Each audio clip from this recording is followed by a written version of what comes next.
சூரியன் முதலாய் 9 கிரகமும் பலவித குணங்களை கொண்டிருக்கும். எங்கள் கற்பக தருவில் அவை வரும்போது ஒன்றாய் சேர்ந்து பலனளிக்கும்.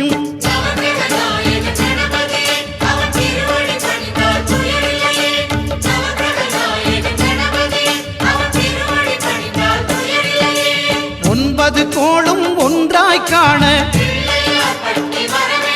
அங்கு கற்பகம் என்னும் கடவுளின் மெய்யில்